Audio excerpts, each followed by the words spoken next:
9:30 বজাত আমি আপোনালোকক সুন্দৰভাৱে বুজাই দিম যে কি ধৰণে নতুন বিটিচিখন হ'ব। ডান্স চুকুৰালি কথাবোৰ কি হ'ব? আপুনি শুনক, এনেকৈ কথা মোৰ লগত নহয়। আপুনি যিবোৰ কৈছে আৰু হেৰি নকৰিব, মানে এটা লাইনৰ বাহিৰত প্ৰশ্ন নকৰিব।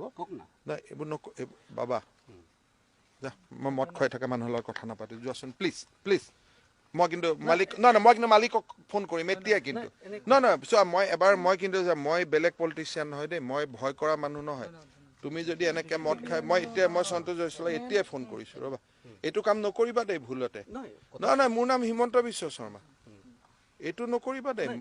নহয়, মদ খাই মন্ত্ৰী এজনক প্ৰশ্ন কৰাটো সাংবাদিকৰ নীতি নিয়মৰ বিৰুদ্ধ। আৰু তুমি এতিয়া মদ খুৱাবৰ কাৰণে পাৰ্মিট লাগে, জানানে নাই? তোমাৰ পাৰ্মিট আছে নেকি? গতিকে মই যদি দিছপুৰ থানাত পাইপ ভৰাব নালাগে, তুমি ইয়াৰ পৰা আঁতৰা। আৰু এইটো কাম জীৱনত হিমন্ত বিশ্ব শৰ্মাৰ লগত ট্ৰাই নকৰিবা। কাৰণ তোমাতকৈ মই বয়সত ডাঙৰ, চবত ডাঙৰ। ৰাতি 1 বজাত মদ খাই পেলাই ইয়াত আহিব নাপায় নহয়, হয় নহয়? এতিয়া তোমাৰ হাঁহ আছে মদৰ গোন্ধাবৰ কাৰণে? এইবিলাক নকৰিবা দেই। এইবিলাক মই জানো নহয় কেনেকৈ সাংবাদিকৰ ইমান ধুনীয়াকৈ গোটেইকেইজনে কথা কৈ আছে।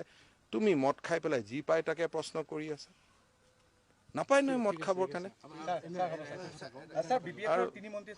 এইবিলাক কোনো ৰেকৰ্ড নকৰিব হা। কিন্তু বাবা শুনা, এই বন্ধ কৰা। তুমি জানা যে মই বেলেগ সাংবাদিক নহয়, মই জয়ন্ত বৰুৱাক লিথু দেখাই চলি থকা মানুহ। গতিকে মোৰ লগত এইবিলাক প্ৰেক্টিচ নকৰিবা হা, একদম ভুলতো নকৰিবা। তোমাৰ নাম কি?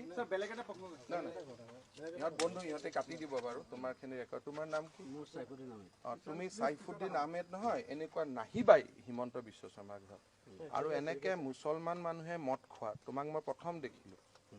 মুছলমান মানুহৰ ইছলামত মদটো প্ৰথম বাৰণ আছে।